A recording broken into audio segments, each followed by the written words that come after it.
love running workshops. I just do. I love the stickies, the Sharpies, the planning that goes on and getting, a room ready for a day, whether that's in person or fully remote. I just find it super satisfying as a facilitator when you get a bunch of people together and they're all rallying around an idea and, you see some really cool outcomes at the end of it. But facilitation wasn't something that I was always super comfortable with, and I actually had to learn a lot of what I know now from 8 years in an agency environment. We had clients of all shapes and sizes. We had startups, government agencies, and big global organizations. And it was actually with one of those big clients where I got exposed to my first ever design thinking workshop. And I loved it. I just love how, as a designer, I could use some of the skills that I have in a completely different way to solve problems. And I just thought it was super cool. And so I guess just like any good designer, I stole. I took all those ideas back to my team and I was like, hey, we should just do this for our clients too. And so we turned that into our own service offering, and we started running workshops for clients pretty regularly. And so even though initially that was something outside of my comfort zone, I started to really enjoy it, and I started to get good at it. But let's be real, not all of those workshops were perfect, and some of them were kind of train wrecks. Everyone probably has some sort of workshop horror story or some sort of challenge that they've had. That could be dealing with challenging personalities in a room, or maybe embarrassing yourself in front of your boss. One of my worst ones was we did 2 weeks worth of workshops and I had taken all the photos and then I lost them all. So not ideal. But I think it's those challenges that we come up against. That's how we learn, right? That's the mistakes we make. We figure out better tactics to apply for the future. But I actually think there's some bigger challenges than the ones I just mentioned. And I recently identified a few of my own blind spots as a facilitator. And they had some potentially quite big hidden costs. So I want to show you those today. And so let me tell you about the big workshop. This is the one that helped me identify those blind spots. So this was an important session. There were quite a lot of people involved across different time zones, different locations. And that was a number of people, pretty big, heavy-hitting stakeholders, people quite high up. And we were talking about really important topics as well. So stuff that was really critical to our annual plan and big strategic goals. So naturally, there's a lot of planning involved. And I had to turn to my playbook, Workshop 101. I knew everyone was really busy, so I tried to reduce the amount of pre-work I was setting. I tried to make sure all my activities are going to work for remote and hybrid people. And of course, I had a killer icebreaker. And so the day all went to plan. And people were thanking me, they'll go, hey, this is a great workshop. Thank you so much. And so I felt pretty good until I looked a little bit more at the results. And they were fine, but they weren't exceptional. They were kind of predictable. And there's quite a lot of similarities across the concepts. And so I felt a little bit flat. I was like, is this really the best ideas that came out of all those people's minds? Really smart people? Were these the ideas that were going to help us to achieve those really strategic, important goals? Did I miss something? If the ultimate goal of any ideation session is to produce high-quality ideas, then maybe, was I failing? I think we invest so much time and priority into running these big sessions with lots of people, and we often use those outcomes to inform big streams of work. So it's pretty important that we make the most of them, right? So today, I'm going to share those 3 blind spots and the tactics that I've started to develop for myself to try and get more higher value ideation to support a wider range of collaboration styles. And one little disclaimer, just like anything worth doing, you have to spend a little bit more time in the planning and organizing of anything you're running like this to get more out of it. But I personally see that as an investment well worth making. So let's dig into it. The first blind spot is no prep required. So for a lot of people, this is probably what they want to hear, right? People are busy, and so the idea of having to do a lot of prep in advance can feel like a bit of a drag. But after I talked to a couple of my colleagues, I realized that no prep required actually has a couple of hidden translations that maybe I wasn't aware of. Like, this session isn't super important. No matter how many silly icebreakers or colorful stickies that we want to use in these sessions, they're supposed to be serious. But by setting the expectation that people aren't supposed to, do any prep, maybe we're also setting the expectation that we're not going to ask a lot of them. And that's not really ideal. And then there's a second translation. I hope you like surprises. When I don't ask for prep, I've been doing it from a place of wanting to make it really easy for people to get involved. But as one of my neurodiverse colleagues pointed out to me, not knowing what was coming was actually kind of the scary bit. When I didn't share enough context, they were left to ask, think for themselves, what's going to happen here? What can I expect? Will I know as much as everyone else on this topic? Am I going to be put into a big group conversation? Am I going to have to present back in front of lots of people? And these are all genuine reasons to be anxious, I think. And that's not really how I want to make people feel.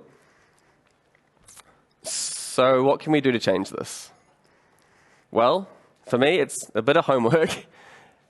I think it's just really important to make it clear from the outset what you want people to do, what to expect when they come into a workshop. And so that starts with the basics. An agenda. And not just a fluffy one. Be really clear about what kind of activities people can expect. What topics will be covered? What's the format of the day going to be? What time can people expect breaks? People love to know when their next Tim Tam is coming. I love a big reveal as much as the next designer, but this isn't really the time for that. So instead, let's prioritize transparency over theatrics. Keeping people informed in advance and during the day is going to give you way more kudos than I think any big reveal will. And on top of an agenda, it's also worth assigning some pre-work. I'm not saying let's issue a big thesis of work, but I think small, digestible content shared in advance of the day shouldn't really be that much of a big ask. That could be sharing a research document that you've done internally with a couple of recommendations, or it could be a video that you've pre-recorded of all the topics that are going to be covered off. It could even be a short podcast episode. Ultimately, the goal is to get everyone up to a base level of understanding, so that once you come to a workshop day, everyone's just been a little bit more prepped and primed, and hopefully you have a much richer discussion. But are people really going to do the homework? Whether the dog ate it or they just plain forgot, there's always going to be someone. But I think there's a couple of things we can do to help increase that engagement.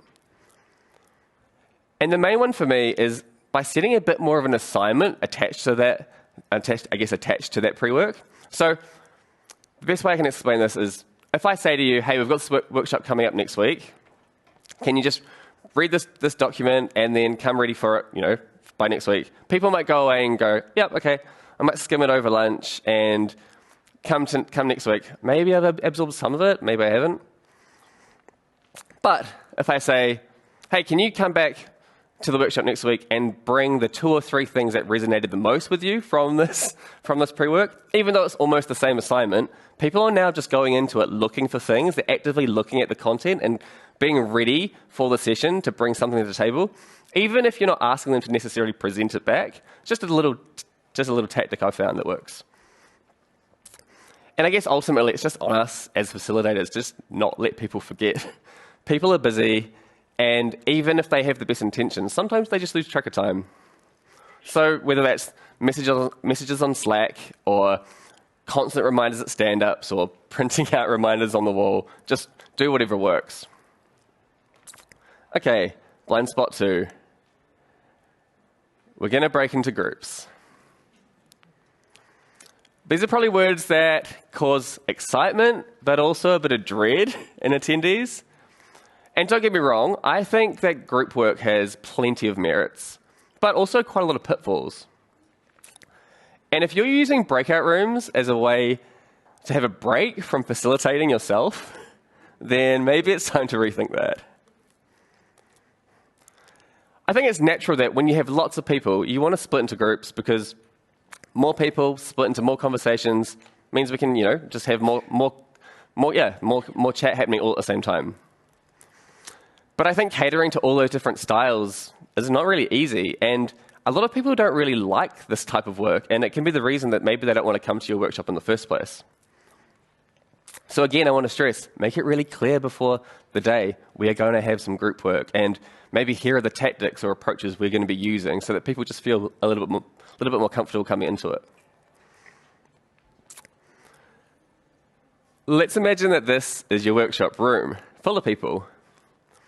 And I think it's really common in big rooms that you have loud voices in the room.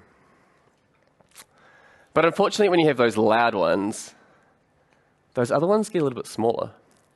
And so that's why group work's really great, right? Helps reduce the chance of those loud voices overshadowing everyone else. But often we break into bigger groups, like 5 or 6 people, maybe even more. And that still leaves quite a lot of room for strong opinions to dominate. And so that leaves people maybe not feeling like they need to speak up, or maybe not even able to. And so that's why I really like pairs. Splitting people into lots of little groups of 2 can make the playing field way more even. It's more likely that everyone's then going to have the chance to both say their piece, share their ideas, and also feel like they've been heard. I think groups of 3 also work really well, but the ultimate takeaway here is the smaller groups, the better. Give everyone a chance to really contribute to the chat. And also, don't forget to be on Hippo Watch. Not those ones. I'm talking about the highest paid person's opinion, aka those red circles dominating our group chat. So how do we handle them? Well, I want you to remember that if you're facilitating these sessions, then you're in control. That means you can determine how you group people together. So there's nothing wrong with curating those groups and put those hippos into their own enclosure. That way we can let the rest of the teams, have more of an even playing field and the louder voices can chat to each other. Okay, and let's talk about the group assignment part. And I think it's really important to not leave your groups guessing. We want to make it really super explicit. What are you asking them to do? How long do they have to do it? And what do they need to bring back? And leave those instructions somewhere really clear, on a screen the whole time they're doing the work, or maybe you've sent it out or printed it out or whatever. Just make sure people know what you're asking. And on the note of presenting back, I've also realized that it's okay to not make it mandatory for people to do that. If people are forced to take the mic, they might spend a little bit more time, as a group being like, who's going to present back and what idea should we say, rather than actually just doing the work. But more importantly, if people feel like maybe they don't have to put their neck out in front of a big group presenting back at the end, maybe they'll feel more comfortable sharing some of their more creative or wild or left field ideas that maybe if they don't have to share them, then they might be okay putting them out there. Whereas I guess if they feel like they're going to be in the spotlight, they might just choose to be a little bit safer so they can just quickly, here's the idea, it's the same as the last team, now let me get out of the way. But we really want those wild ideas, and so we shouldn't let the presentation element be the reason we don't get them, right? Okay, and then the final blind spot I've got today. I'll let you get back to your day. I've mentioned the B word a lot already. People are busy. And it was true for all those people in the big workshop I talked about. So I always have tended to try and do as much of the heavy lifting as I can to take it after a workshop's done, to take it away from other people. But they were sending out another mixed message. Like, thanks, but we'll take it from here.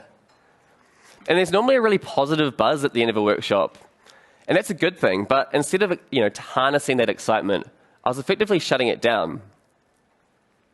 And lots of people's best ideas actually can come after the session's finished, whether that's in a conversation with a colleague later on in the day, or maybe in the shower the next morning. But normally we don't really necessarily give people a clear way to get those ideas back into the process. And so I think some of those great ideas sometimes get lost down the drain. So how might we change that?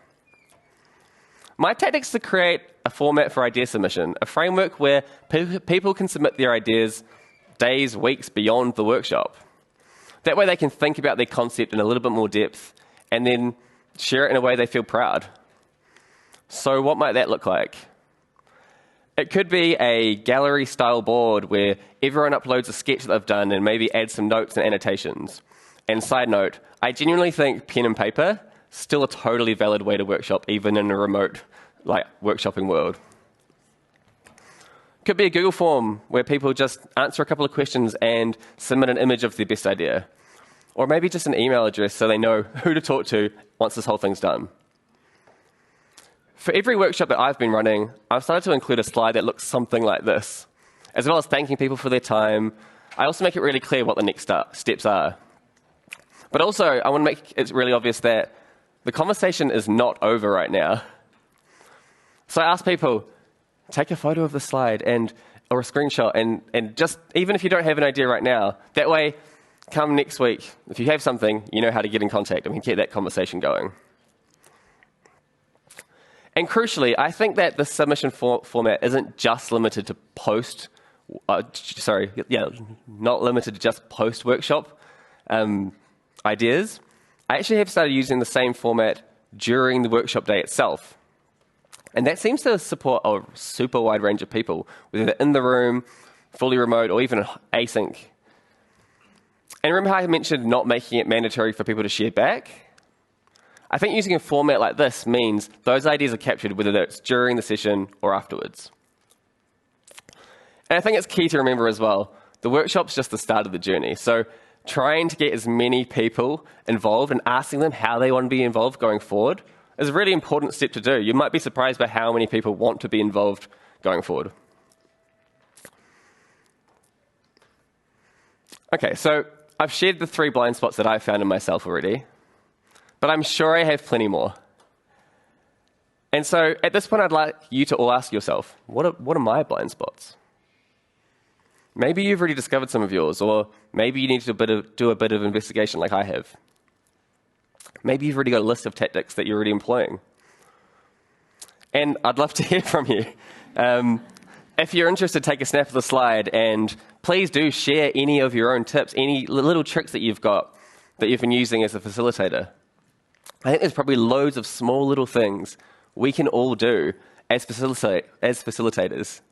But I think those small things really do add up. And hopefully, if we all do those things, we all get better as facilitators. Therefore, we're all doing better work to support a wider range of people. And hopefully, we get them to all enjoy workshops as much as I do. Thanks.